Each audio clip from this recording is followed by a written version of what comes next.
ಶರಣಾಗತ ವಿನಾಥ ತ್ರಿಪುರಾಣಪಾರಾಯಣ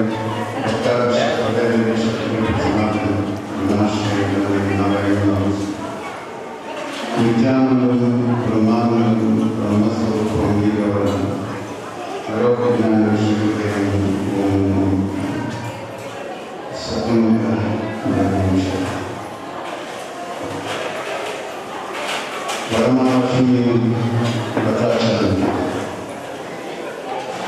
19/9/1999 ವರಮಹಾಲಕ್ಷ್ಮಿ ವ್ರತಾಚರಣೆಯಲ್ಲಿ ಶ್ರೀರಾಮ ಮಹಾಲಕ್ಷ್ಮಿ ಸೇವಾ ಲೋಕಾರ್ಪಣೆ. ಈ ಒಂದು ಸನ್ನಿವೇಶ ಬರವಣಿಗೆಯ ನಿರ್ಮಾಣವಾದಂಥ ಮಹಾಲಕ್ಷ್ಮಿಯನ್ನು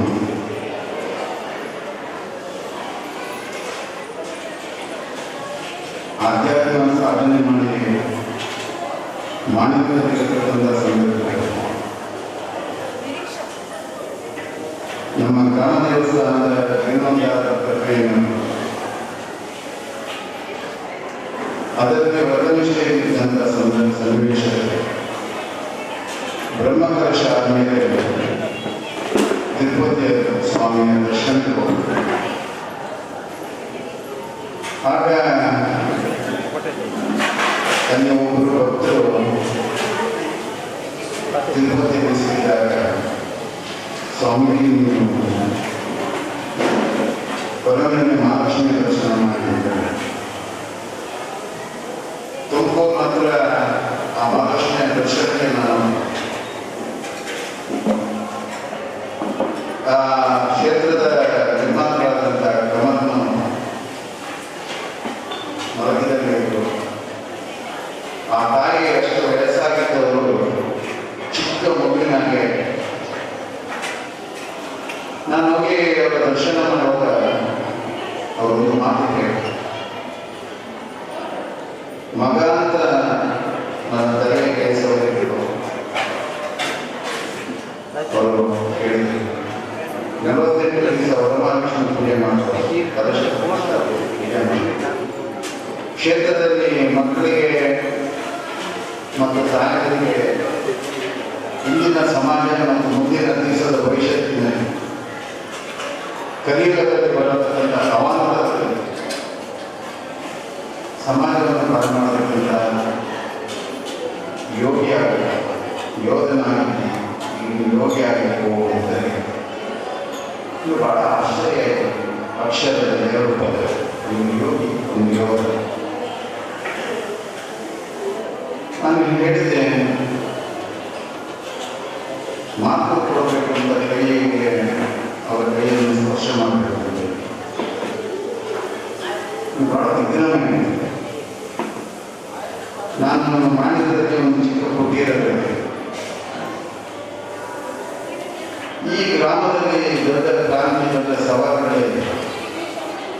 ಅದರಲ್ಲಿ ನಾನು ವರಮಹಾಲಕ್ಷ್ಮಿ ವ್ರತಾಚರಣೆಯನ್ನು ಮಾಡಬೇಕು ಮಾತನ್ನು ಹೇಳಿದೆ. ಆದರೆ ಅವರ ಮಾತು ಅವರ ಕೈ ಸ್ಪರ್ಶ ಮಾಡಿ ಅವತ್ತಿನಿಂದ ಮನಸ್ಸಿನಲ್ಲಿ ವ್ಯಾಕುಲತೆ ತುಳಿದ ಬಹಳಷ್ಟು ಕಾಡ್ತಾರೆ. ಇಲ್ಲಿಗೆ ಮತ್ತು ಮಹಾಲಕ್ಷ್ಮಿಯ ಒಂದು ಸಂಬಂಧ ಇರಬೇಕು ಅಂತ ಮತ್ತಷ್ಟು ನಾನು ಶೋಧನೆಗೆ ಪ್ರಾರಂಭ ಮಾಡಿ ಆ ಜ್ಞಾನ ಸಿಂಚನೆಯಲ್ಲಿ ಆ ಮಾತಾಡಿದೆ. ಬ್ರಹ್ಮಮಹರ್ಷಿಗಳ ಅಪಮಾನಿತರಾಗಿ ಕೊಲ್ಲಾಪುರಕ್ಕೆ ಹೋಗುವಾಗ ಇದೇ ಸಂದರ್ಭದಲ್ಲಿ ಒಂದು ಜ್ಞಾನ ಸಂಕಲ್ಪ ಮಾಡಿಕೊಳ್ಳುವುದು. ಈ ಕಡೆಯಿಂದ ಬಂಟ್ವಾಳ ತಾಲೂಕಿನ ಕೊನೆ ಗ್ರಾಮ ಮಾಡಿದ ನಿತ್ಯಾನಂದ ಬಂಟ್ವಾಳದಲ್ಲಿ ಸ್ಮಶಾನದಲ್ಲಿ ಒಂದು ವಿಷಯ. ಮುಂದೊಂದು ದಿನ ಇಲ್ಲಿ ಬಾಲಪೂಜೆಯಿಂದ ಸಂಕಲ್ಪ ಆಗಬೇಕು ಅಂತ ಸಂಕಲ್ಪ ಮಾಡಿರ್ಬೋದು. ಕಳೆದ 26 ವರ್ಷದಿಂದ ಈ ಬಾಲಪೂಜೆ 26 ವರ್ಷಗಳಲ್ಲಿ ಭಾರತದಲ್ಲಿ ಭಾಗವಹಿಸಿದ ಎಷ್ಟೋ ಪ್ರತಿಷ್ಠಿತವಾದಂಥ ಸಂಸ್ಥೆಗಳನ್ನು ಕಟ್ಟಿ ಬೆಳೆಸಿ ಡಾಕ್ಟರ್, ಇಂಜಿನಿಯರ್, ಯೋಧರುಗಳಾಗಿದ್ದಾರೆ. ಅದಲ್ಲದೆ ದಶಕ ಮುಖ್ಯ ಸಮಾಜದಲ್ಲಿ ಇಷ್ಟು ಮಕ್ಕಳು ಸೇರಿಕೊಂಡಿದ್ದಾರೆ. ಶ್ರೀರಾಮ ಏನು ಮಾಡಿದ್ರು, ಶ್ರೀರಾಮ ಏನು ಮಾಡಿ, ಸ್ವಾಮೀಜಿಯವರು ಏನು ಮಾಡಿ, ಮಾಡಿದ ಸ್ವಾಮೀಜಿಯವರು ಬಹಳ ವಿಶ್ವಾಸ.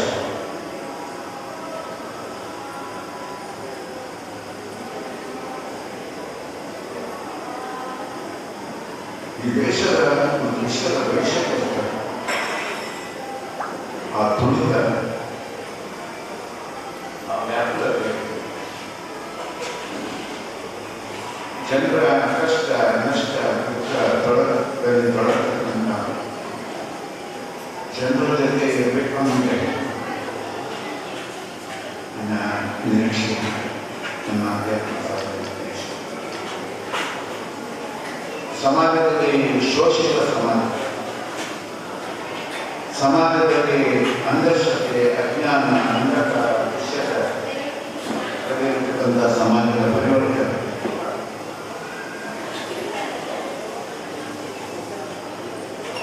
ಇದೇ ನಮ್ಮ ಉಸಿರು. ಈ ದೇಹದಲ್ಲಿ ಉಸಿರಿರುವ ಗ್ರಂಥ, ಆ ಸೇವೆ ನಡೀಬೇಕು. ಅದರಿಂದ ಯಾವುದೇ ಸ್ವಾರ್ಥ ಇರಬಾರದು ಅನ್ನೋದೇ ನನ್ನ ಗುರುಗಳಾದಂಥ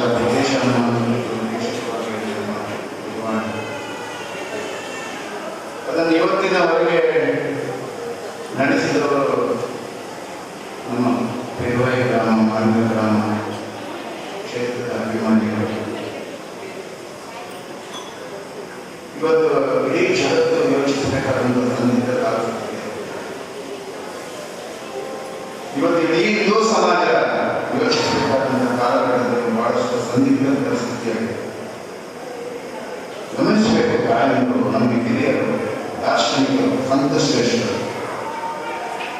ಇವತ್ತು ನಮ್ಮ ಮಕ್ಕಳು ಬಹಳಷ್ಟು ದುರಂತಕ್ಕೆ ಈಡಾಗ್ತಾ ಇದ್ದಾರೆ.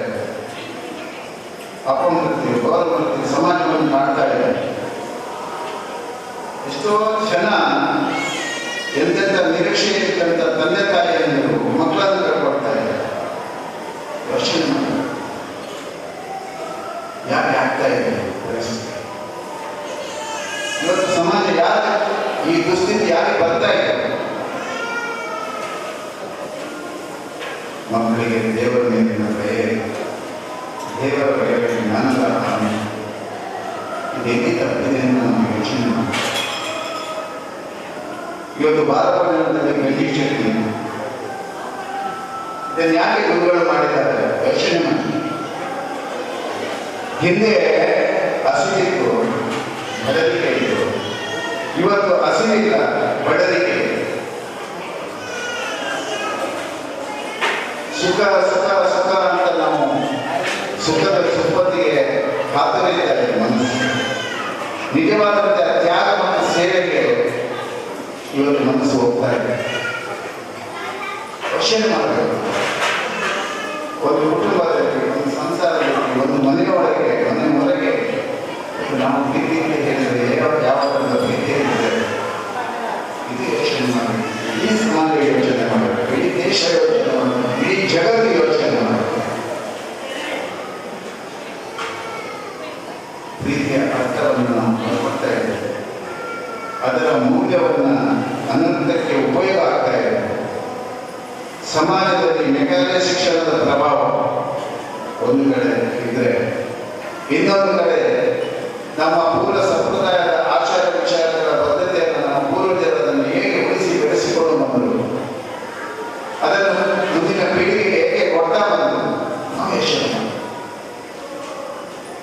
ಇಂಥ ಸಂದಿಗ್ಧ ಪರಿಸ್ಥಿತಿಯಲ್ಲಿ ಭಾರತದ ಅವಶ್ಯಕತೆಯನ್ನು ನಿತ್ಯಾನಂದ ಬಹಳಷ್ಟು ವರ್ಷದ ಮುಂದೆ ಸಂಕಲ್ಪ ಮಾಡಿದ ಮುಂದಿನ ಭವಿಷ್ಯತ್ತಿನ ಮಕ್ಕಳ ಭವಿಷ್ಯತ್ತು ಕಠಿಣ ಇದೆ.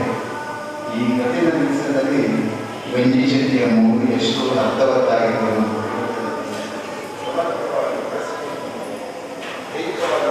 ಆ ಪೌಷ್ಟಿಕ ಪೋಷಕಾಂಶಗಳನ್ನು ದೇಹದಲ್ಲಿ ಹೇಗೆ ಉಳಿಸಿಕೊಳ್ಳಬಹುದು ಅನ್ನೋದನ್ನು ಈ ಭಾಗವತದಲ್ಲಿ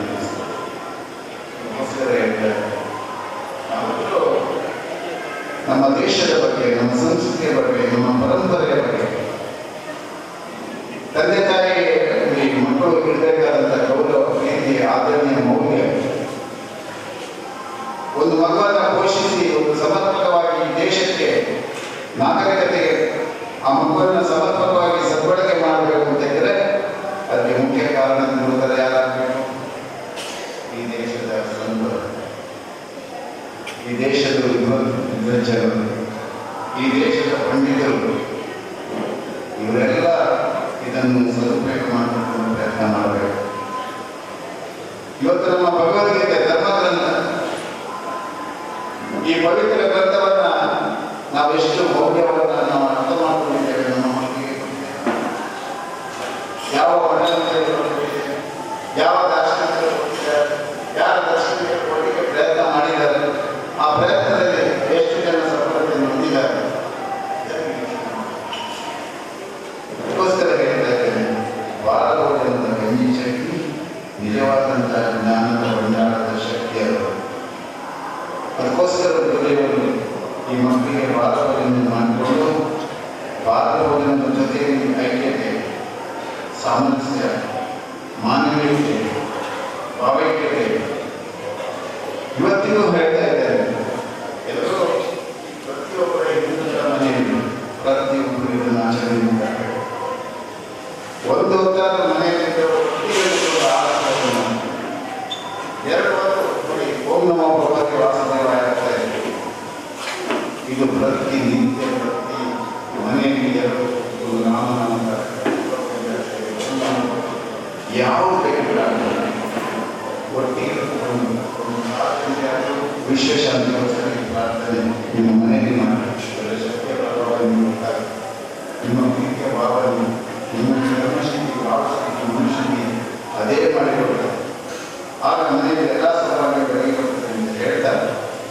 ಇವತ್ತಿನ 36ನೇ ದಿವಸದ ಬಾಲಭೋಜನದಲ್ಲಿ ಸಂಪನ್ನವಾದಂಥ ಎಲ್ಲ ಮಕ್ಕಳಿಗೆ, ನಮ್ಮ ದೇಶದಲ್ಲಿ ಇರತಕ್ಕಂಥ ಎಲ್ಲ ವಿದ್ಯಾಸಂಸ್ಥೆಯ ವಿದ್ಯಾರ್ಜನೆ ಮಾಡತಕ್ಕಂಥ ಮಕ್ಕಳಿಗೆ ನೈತಿಕ ಶಿಕ್ಷಣ, ನೈತಿಕ ಬದ್ಧತೆ ಜೊತೆ ವಿದ್ಯಾಸಂಸ್ಥೆಯ ಎಲ್ಲ ಆಡಳಿತ ಮಂಡಳಿ, ಪ್ರಾಂಶುಪಾಲರು, ಟೀಚರು, ಮಾಸ್ಟರು, ಅಂಗನವಾಡಿ ಕಾರ್ಯಕರ್ತರು, ಆಶಾ ಕಾರ್ಯಕರ್ತರು, ಅದೇ ರೀತಿ ವೈದ್ಯರು, ದಾದಿಯರು, ಎಲ್ಲರಿಗೆ ಈ ದೇಶದ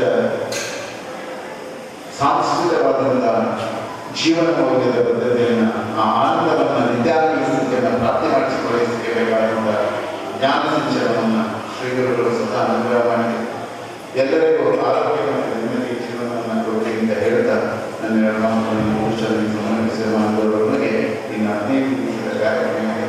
ಈ ಕಾರ್ಯಕ್ರಮದಲ್ಲಿ ಈ ಸಲ 28 ತಾರೀಕು ವರಮಹಾಲಕ್ಷ್ಮಿ ಮತ್ತು 29ಕ್ಕೆ ಓಂ ನಮೋ ಭಗವತಿ ವಾಸುದೇವಾಲಯ ಮತ್ತು ಭಜನೋತ್ಸವದ ಕಾರ್ಯಕ್ರಮ 30ನೇ ತಾರೀಕಿಗೆ ನಡೆಯುತ್ತದೆ.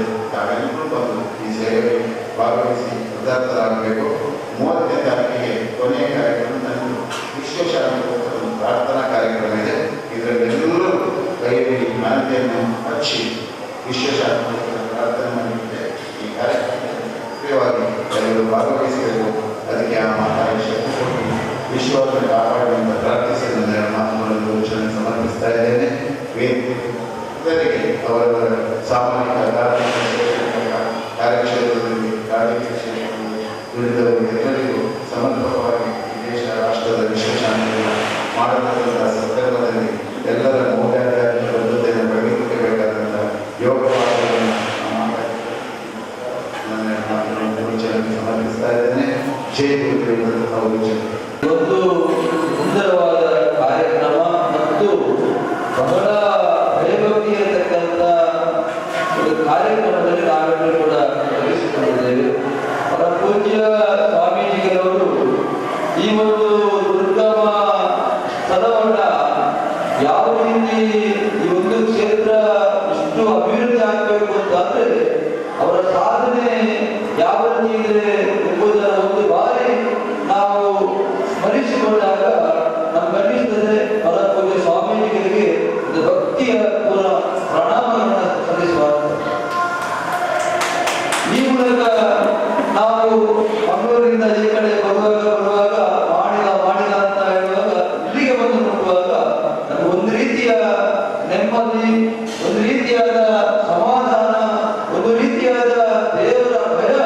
ಇಲ್ಲಿ ಕಾಣುವಂಥದ್ದು. ಈ ಮೂಲಕವಾಗಿ ಇವತ್ತು ಸಾವಿರಾರು ಜನ ಇಷ್ಟು ವರ್ಷಗಳಿಂದ ಬಂದು ಈ ಕ್ಷೇತ್ರ ಪಾವನಾಗಿರುವಂಥದ್ದು ಕೂಡ ಒಂದು ವಿಚಾರ.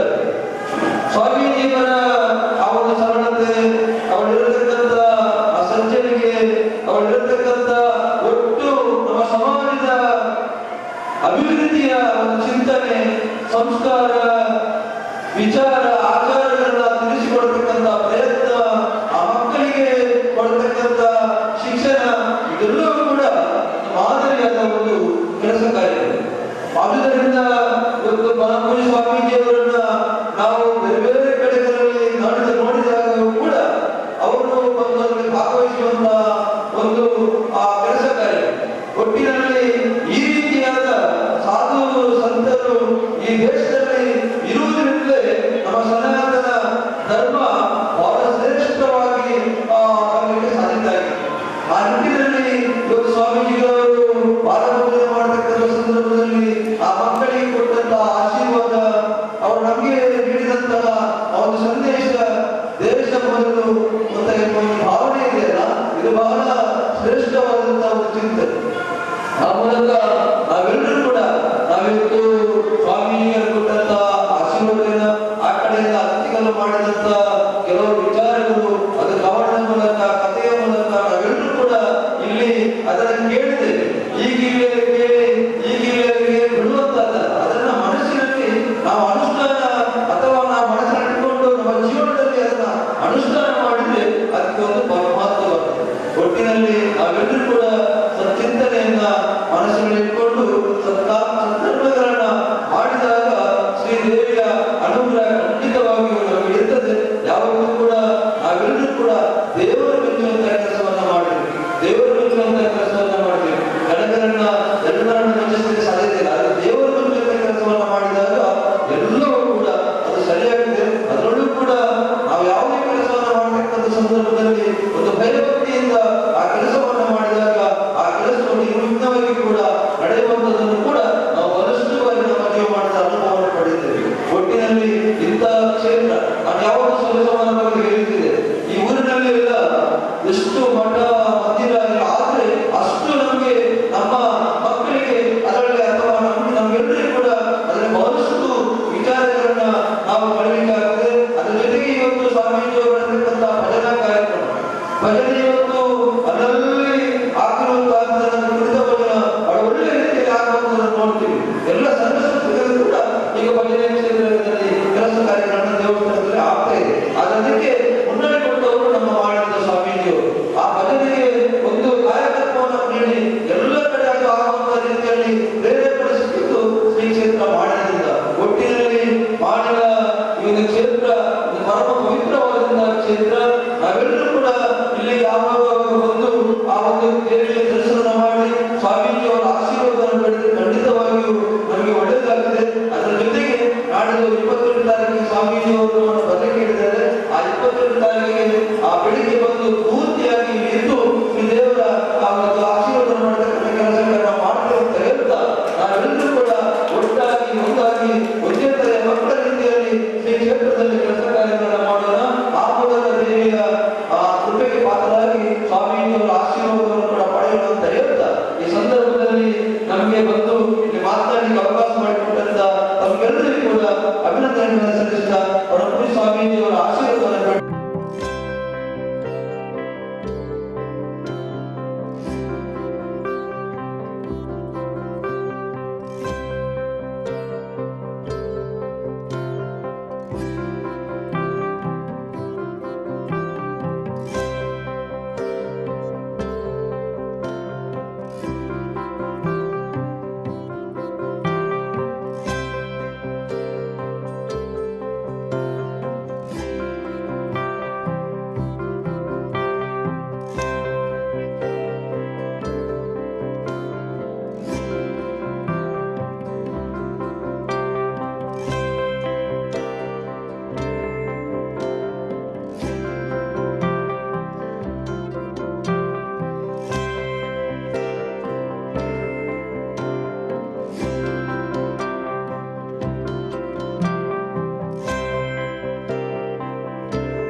भेदितमे तुदुत्तमे सुरत्तमे श्लोकत्तमे श्रावत्तमे श्रुतिस्तमे ज्योतिस्तमे शुभत्तमे प्राणत्तमे पानत्तमे व्यानत्तमे सुत्तमे गच्छन्तम आभेदन्तमे वात्तमे वनत्तमे जगत्तमे श्लोकन्तमे रक्तत्तमे वनन्तमोदत्तमे धात्तमादित्तमे गणातम आत्मातमे गणोत्तमे ब्रह्मतमे ब्रह्मणमे लिङ्गान्तमे ताङ्गमे परमन्तमे शरीरान्तमे स्वाहा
पुष्पवान् प्रजावान् गोपामायतनं वेद आयतनवान् भवति राजतनं ದೇಶದಲ್ಲಿ ಬರತಕ್ಕಂಥ ಅತಿವೃಷ್ಟಿ ಅನಾವೃಷ್ಟಿ ಪ್ರಾಕೃತಿಕವಾದಂಥ ವೈಪರೀತ್ಯದಿಂದ ರೈತಾಪಿ ವರ್ಗದವರ ಸಂಕಷ್ಟ, ಅದೇ ರೀತಿ ಜಗತ್ತಿನಲ್ಲಿ ಆದಂಥ ಜಾಗತಿಕ ಯುದ್ಧದ ಪರಿಣಾಮದಿಂದ ಉದ್ಯಮ ಕ್ಷೇತ್ರ, ವ್ಯವಹಾರ ಕ್ಷೇತ್ರ, ಉದ್ಯೋಗ ಕ್ಷೇತ್ರಕ್ಕೆ ಬರತಕ್ಕಂಥ ಸಂಕಟ, ದೇಶಾದ್ಯಂತ ಡ್ರಗ್ಸ್ ಮಾಫಿಯಾ ಮತಾಂತರದ ಜಾಲದ ಸಂಕಷ್ಟಕ್ಕೆ ಸಿಲುಕಿದಂಥ ಎಷ್ಟೋ ಅಮಾಯಕರ ಬಲಿದಾನ, ಈ ಎಲ್ಲ ಸಂಕಟದಿಂದ ಈ ಸಮಾಜವನ್ನು ಪಾರು ಮಾಡುವ ಮೂಲಕ ಮಾತಾಯಿ ದೇಶದ ಸನಾತನವಾದಂಥ ಹಿಂದೂ ಧರ್ಮದ ಪ್ರತಿಪಾದನೆ ಮಾಡತಕ್ಕಂಥ ಈ ದೇಶದ ಅಸ್ತಿತ್ವದಲ್ಲಿ ಮಾನವೀಯ ಮೌಲ್ಯದ ಜೊತೆಗೆ ಸಾಮರಸ್ಯದ ಬದುಕಿನೊಂದಿಗೆ ಸಮಾಜವನ್ನು ಗಟ್ಟಿಗೊಳಿಸತಕ್ಕಂಥ ಈ ದೇಶ ವಿಶ್ವವಂದ್ಯವಾಗಿರತಕ್ಕಂಥ ಸರ್ವೇ ಜನ ಲೋಕ ಸಂಸ್ಥಾ ಸುಖಿನೋ ವಿಶ್ವಕ್ಕೆ ಬರತಕ್ಕಂಥ ಎಲ್ಲ ಅಂಧಪತನಗಳು, ಅಂಧಶ್ರದ್ಧೆಗಳು, ಮೂಢನಂಬಿಕೆಗಳು, ದುಶ್ಚಟಮುಕ್ತ ಸಮಾಜದಲ್ಲಿ ಇವತ್ತು ಸಮಾಜವನ್ನು ಮುನ್ನಡೆಸತಕ್ಕಂಥ ಧೀಮಂತಿಕೆಯನ್ನು ಆ ಮಾತಾಯಿ ಕರುಣಾಮೂರ್ತಿಯಾಗಿ ಅನುಗ್ರಹಿಸಬೇಕು. ದೇಶದಲ್ಲಿ ಶ್ರದ್ಧಾ ಕೇಂದ್ರಗಳಲ್ಲಿ ಸಮರ್ಪಕವಾಗಿ ಕಾಣಿಕೆ ಹುಂಡಿಯನ್ನು ಸಂಗ್ರಹಿಸತಕ್ಕಂಥ ಮೌಲ್ಯಗಳು ಹಿಂದೂ ಧರ್ಮದ ಪ್ರತಿಪಾದನೆ ಮಾಡತಕ್ಕಂಥ ಸನಾತನ ಹಿಂದೂ ಧರ್ಮಕ್ಕೆ ಅದು ಸದ್ವಿನಿಯೋಗ ಆಗುವ ರೀತಿಯಲ್ಲಿ ಜನಸಾಮಾನ್ಯರಿಗೆ, ರೋಗಿಗಳಿಗೆ, ಅನಾಥರಿಗೆ, ಅಂಗವಿಕಲರಿಗೆ ಸೇವಾ ಕೈಂಕರ್ಯಕ್ಕೆ ತೆಗೆದುಕೊಳ್ಳಬೇಕಾದಂಥ ಧೀಶಕ್ತಿಯನ್ನು ಹಿಂದೂ ಧರ್ಮದ ಶ್ರದ್ಧಾ ಕೇಂದ್ರಗಳಲ್ಲಿ ತೊಡಗಿಕೊಳ್ಳತಕ್ಕಂಥ ಸಂಪತ್ತು ಸದ್ವಿನಿಯೋಗ ಆಗತಕ್ಕಂಥ ಯೋಜನೆಗಳು ಕಾರ್ಯರೂಪಕ್ಕೆ ತರುವಲ್ಲಿ ಆ ಮಾತಾಯಿ ಕರುಣಾಮೂರ್ತಿಯಾಗಿ ಅನುಗ್ರಹಿಸಿದೆ.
ಆದಿಭೌತಿಕವಾಗಿ ಪಾರಮಾರ್ಥಿಕವಾಗಿ ಬದುಕಿನ ಹೆಜ್ಜೆ ಹೆಜ್ಜೆಯಲ್ಲಿ ಒಬ್ಬ ಗೃಹಿಣಿಯಾಗಿ, ಒಬ್ಬ ಮುತ್ಯಂದಿಯಾಗಿ, ಒಬ್ಬ ಸೌಭಾಗ್ಯವತಿಯಾಗಿ, ಯೋಗ ಭಾಗ್ಯವನ್ನು ಪಡೆತಕ್ಕಂಥ ಧೀಶಕ್ತಿಯಾಗಿ, ಅಂತ ಒಂದು ಸಂಸ್ಕೃತಿ, ಅಂತ ಒಂದು ಪರಂಪರೆಯಲ್ಲಿ ಈ ದೇಶದಲ್ಲಿ ತಾಯಂದರಿಗೆ ಉತ್ತಮ ಗೌರವದ ಸ್ಥಾನ ಇದೆ. ನಾವೆಲ್ಲರೂ ಅರ್ಥ ಮಾಡಿಕೊಳ್ಬೇಕು. ಹೆಣ್ಣು ಒಲಿದ್ರೆ ನಾನೇ, ಮುರಿದ್ರೆ ಮಾನೆ. ಇವತ್ತು ವರಮಹಾಲಕ್ಷ್ಮಿ ವ್ರತಾಚರಣೆಯ ಈ ಒಂದು ಕಾರ್ಯಕ್ರಮವನ್ನು ಈ ಥರ ಮಾಡಬೇಕು ಅಂತ ಮಾರ್ಗದರ್ಶನ ಮಾಡಿದವರು ಗೌರವನೀಯ ಮಹಾಲಕ್ಷ್ಮಿ ಕ್ಷೇತ್ರ ನಿರ್ಮಾತರಾದಂಥ ಕಮಲಮ್ಮನವರು. ಕ್ಷೇತ್ರದಲ್ಲಿ ಬರಡು ಭೂಮಿಯಲ್ಲಿ ಒಂದು ಚಿಕ್ಕ ಕುಟೀರ ಇದ್ದಾಗ ಈ ವರಮಹಾಲಕ್ಷ್ಮಿ ಪೂಜೆಯನ್ನು ಕಲಶಕ್ಕೆ ಪ್ರತಿಷ್ಠಾಪನೆ ಪ್ರಾರಂಭ ಮಾಡಿದಂಥ ಈ ಕಾರ್ಯಕ್ರಮ ಇವತ್ತು ಅಭೂತಪೂರ್ವವಾದಂಥ ಇತಿಹಾಸವನ್ನು ನಿರ್ಮಾಣ ಮಾಡಿದೆ.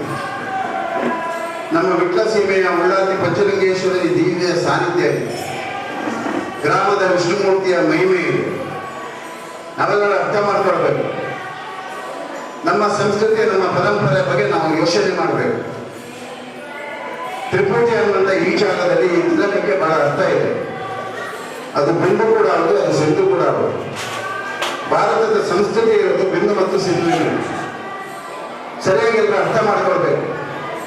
ಒಂದು ಬಿಂದು ರಕ್ತ ನಮ್ಮ ದೇಹದಲ್ಲಿ ಸಂಚಾರದಲ್ಲಿ ಪ್ರವಹಿಸ್ತಕ್ಕಂಥ ಸಂದರ್ಭದಲ್ಲಿ ನಾವು ಸೇವಿಸಿದಂಥ ಎಲ್ಲ ಆಹಾರದ ಪೌಷ್ಟಿಕಾಂಶವನ್ನು ಹೀರಿ ನಮ್ಮ ತಾಯಿಯ ಗರ್ಭಾಂಬುದಿಯಲ್ಲಿ ಪಿಂಡ ಬೆಳೆದಿದೆ. ಈ ತಾಯಿಯ ಗರ್ಭಾಂಬುದಿಯಲ್ಲಿ ಬೆಳೆದ ಪಿಂಡ ನಮ್ಮ ದೇಶದ ಇತಿಹಾಸದಲ್ಲಿ ಎಂಥ ಮಹಾಂತರ ಜನ್ಮದಾತೆಯಾಗಿರ್ತಕ್ಕಂಥ ತಾಯಿಯರ ಗರ್ಭ ನೆನಪಿಟ್ಟುಕೊಂಡು ಶಂಕರಾಚಾರ್ಯರು, ರಾಮಾನುಜಾಚಾರ್ಯರು, ಮಧ್ವಾಚಾರ್ಯರು, ನಾರಾಯಣ ಗುರುಗಳು, ರಾಮಕೃಷ್ಣ ಪರಮಹಂಸರು, ಸ್ವಾಮಿ ವಿವೇಕಾನಂದರು, ಶಾರದಾ ಮಾತೆ, ಎಂತೆಂಥ ಮಹಿಮಾನ್ವಿತ ಸಂತರನ್ನ ಕೊಡುಗೆ ಕೊಟ್ಟಂತ ಸಂಸ್ಕೃತಿ ಪರಂಪರೆ ಇದ್ರೆ ಅದು ನಮ್ಮ ದೇಶ. ಅದಕ್ಕೋಸ್ಕರ ಬಿಂದು ಮತ್ತು ಸಿಂಧುಗೆ ಬಹಳ ಅರ್ಥ ಇದೆ. ನಿಮ್ಮ ಎದುರಿಗೆ ಕುಂಕುಮದ ತಟ್ಟೆ ಇದೆ, ಅದರಲ್ಲಿ ಕುಂಕುಮವನ್ನು ತಗೊಂಡು ನೀವು ಸ್ಟಿಕ್ಕರ್ ಹಂಚಿದ ಜಾಗಕ್ಕೆ ಸ್ವಲ್ಪ ಹಚ್ಚಿ. ಆಮೇಲೆ ಬೆತ್ತಲೆ ಹಾಕೋದು ಅದು ಪವಿತ್ರವಾದಂಥ ಜಾಗ. ಒಬ್ಬ ಗೃಹಿಣಿಯ ಜ್ಞಾನ ವಿಕಾಸ, ಸಮೃದ್ಧಿ, ಗೃಹಲಕ್ಷ್ಮಿ ಬೆಳಗುವುದು ಅವಳ ಬೆತ್ತಲೆ. ಆ ಬೆತ್ತಲೆ ಭಾಗಕ್ಕೆ ಪ್ರಸಾದ ಹಾಕೋದು. ಎಲ್ಲೆಲ್ಲಿ ಪ್ರಸಾದ ಹಾಕಲಿಕ್ಕಿಲ್ಲ. ನಮ್ಮ ಹಿಂದೂ ಸಂಸ್ಕೃತಿಯಲ್ಲಿ ಬೆತ್ತಲೆಗೆ ಪ್ರಸಾದ ಹಾಕೋದು. ಇದು ನಮ್ಮ ಸಂಸ್ಕೃತಿ, ಇದು ನಮ್ಮ ಪರಂಪರೆ. ಅದಕ್ಕೋಸ್ಕರ ಈ ಸಹಸ್ರ ಕುಂಕುಮಾರ್ಚನೆ ಉದ್ದೇಶ, ನಮ್ಮ ಸಂಸ್ಕೃತಿಯಲ್ಲಿ ಒಂದು ತಾಯಿಗೆ 5 ಪಂಚಸೂತ್ರಗಳಿವೆ. ಅರಸಿನ ಕುಂಕುಮ, ತಾಳಿ, ಕೆಂಪಳೆ, ಚಿನ್ನದಲ್ಲ ಕುಪ್ಪಿ, ಆಮೇಲೆ ಕಾಲು. ಇದು 5 ಪವಿತ್ರವಾದಂಥ ಸತ್ವ. ಒಬ್ಬ ಗೃಹಿಣಿ ಆದವಳು ಈ 5 ಪವಿತ್ರವಾದಂಥ ಸೊತ್ತನ್ನ ಬಹಳ ಪವಿತ್ರತೆಯಲ್ಲಿ ನೋಡಬೇಕು. ನಾವಿವತ್ತು ಹೇಗೆ ನೋಡ್ತಾ ಇದ್ದೀವಿ ಯೋಚನೆ ಮಾಡಿ. ತಾಳಿ ಹೃದಯದಲ್ಲಿ ಇರಬೇಕು. ತಾಳಿ ಇವತ್ತು ಎಲ್ಲಿದೆ? ತಿಲಕ ಎಲ್ಲಿದೆ? ದಯವಿಟ್ಟು ತಾಯಿ ನಾನು ಬೇಡಿಕೊಳ್ಳೋದು, ಸ್ಟಿಕ್ಕರ್ ಹಂಚಬೇಡಿ. ಅರಸಿನ ಇದರ ಕುಂಕುಮವನ್ನೇ ಹಣೆಗೆ ಇಟ್ಬೇಕು, ತಿಲಕವಾಗಿ ಇಟ್ಕೊಳ್ಳಿ. ಶೋಭೆಗೋಸ್ಕರ ಹೇಗೇಗೋ ಮಾಡ್ತಾ ಇದ್ದೀರಿ. ಇದು ವಿಕೃತಿಯನ್ನು ಸೃಷ್ಟಿ ಮಾಡ್ತಾರೆ. ಈ ವಿಕೃತಿಯಿಂದ ಪ್ರಕೃತಿ ಕೂಡ ವಿಕೃತಿ ಆಗ್ತಾ ಇದೆ. ಇವತ್ತು ಪ್ರಕೃತಿಯ ಮೇಲೆ ಪರಿಣಾಮ ಬೀಳ್ತಾ ಇದೆ, ಪ್ರಕೃತಿ ನಮ್ಮ ಮೇಲೆ ಪರಿಣಾಮ ಬೀಳ್ತಾ ಇದೆ. ಸರಿಯಾಗಿ ಅರ್ಥ ಮಾಡ್ಕೊಂಡು ಈ ಸಂಸ್ಕೃತಿಯನ್ನ, ಈ ಪರಂಪರೆಯನ್ನ ಉಳಿಸುವಂತ ದೊಡ್ಡ ಜವಾಬ್ದಾರಿ ನಿಮಗಿದೆ. ನಿಮ್ಮ ಮಕ್ಕಳಿಗೆ ಸಂಸ್ಕಾರ ಕೊಡುವಂತ ಮೌನತವಾದಂಥ ಜವಾಬ್ದಾರಿ ನಿಮ್ಮಲ್ಲಿ. ಎಲ್ಲ ಅರ್ಥ ಮಾಡ್ಕೊಂಡು ಸಹಸ್ರ ಕುಂಕುಮಾರ್ಚನೆಯಲ್ಲಿ ಗಾಯಕರು ಪ್ರಾರ್ಥನೆ ಮಾಡೋದು ನಿಮ್ಮ ಯಜಮಾನರು, ನಿಮ್ಮ ಮಕ್ಕಳಿಗೆ, ನಿಮ್ಮ ಗ್ರಾಮಕ್ಕೆ, ನಿಮ್ಮ ದೇಶಕ್ಕೆ, ನಿಮ್ಮ ರಾಜ್ಯಕ್ಕೆ, ವಿಶ್ವಕ್ಕೆ ಬರತಕ್ಕಂಥ ಎಲ್ಲ ಕಂಟಕಗಳನ್ನು ಆ ತಾಯಿ ಪರಿಹಾರ ಮಾಡಿಕೊಳ್ಳಿ. ವಿಕೃತ ಮನಸ್ಸು ದೂರ ಆಗಿ ಸುಕೃತಿಯೊಂದಿಗೆ ನಮ್ಮ ಬದುಕನ್ನು ಅರ್ಥೈಸಿಕೊಳ್ಳತಕ್ಕಂಥ ಧೀಮಂತಿಕೆಗೆ ಸಮಾಜದಲ್ಲಿ ಮುನ್ನಡೆಯಲಿಕ್ಕೆ ಶಕ್ತಿ ಕೊಡಲಿ. ನಾನು ಹೇಳಿದ 5 ಸೌಭಾಗ್ಯಗಳನ್ನು ಅದು ಮಂಗಳ. ಯಾವಾಗಲೂ ಅರಸಿನ ಕುಂಕುಮ, ಎಲೆ ಅಡಿಕೆ, ಹಿಂಗಾರ, ಬಾಳೆ ಎಲೆ, ಮಾವಿನ ಎಲೆ ಇದೆಲ್ಲವೂ ಮಂಗಳಗಳು.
ದೇಶಕ್ಕೆ ಬರತಕ್ಕಂಥ ಎಲ್ಲ ರೀತಿಯ ಸಂಕಟದಿಂದ ಪಾರು ಮಾಡಿ ಮಾನವೀಯ ಮೌಲ್ಯದ ಬದುಕಿಗೆ ಸಾಮರಸ್ಯದ ಬದುಕಿನೊಂದಿಗೆ ಜೀವನವನ್ನು ಸಾರ್ಥಕತೆ ಮಾಡಿಕೊಳ್ಳತಕ್ಕಂಥ ಸದ್ಗುಣಶೀಲತೆಯನ್ನು ಮಾದೇವಿ ಬೆಳಗಿಸುವುದು ಮಾತ್ರವಲ್ಲದೆ ಪ್ರತಿ ಮನೆಯಲ್ಲಿ ಗೃಹಲಕ್ಷ್ಮಿ ಗೃಹಿಣಿಯರು ಬೆಳಗಿ ಯೋಗ ಭಾಗ್ಯದ ಸಿಂಚನವನ್ನು ಕೊಡುವುದರ ಮೂಲಕ ಮಾನವೀಯ ಮೌಲ್ಯದ ಜೊತೆಗೆ ಬದುಕನ್ನು ನಿರ್ವಹಿಸಿ ಸಾರ್ಥಕತೆ ಕಂಡುಕೊಳ್ಳುವಲ್ಲಿ ಆ ಮಾದೇವಿಯನ್ನು ಬೆಳೆಸುತ್ತಿರುವುದರ ಅಭಿವೃದ್ಧಿ ಮಾಡುವುದು ಪ್ರಾರ್ಥನೆ.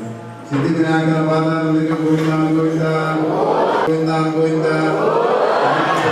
ಪಾದಂ ಗೋವಿಂದ ಗೋವಿಂದ ಪಾದಂ ಗೋವಿಂದ ಗೋವಿಂದ ಈಶ್ವರಿ ಪಾದಂ ಗೋವಿಂದ ಗೋವಿಂದ ಈಶ್ವರಿ ಪಾದಂ ಗೋವಿಂದ ಗೋವಿಂದ ಪಾದಂ ಗೋವಿಂದ ಗೋವಿಂದ ಪಂಚಲಿಂಗೇಶ್ವರ ಪಾದಂ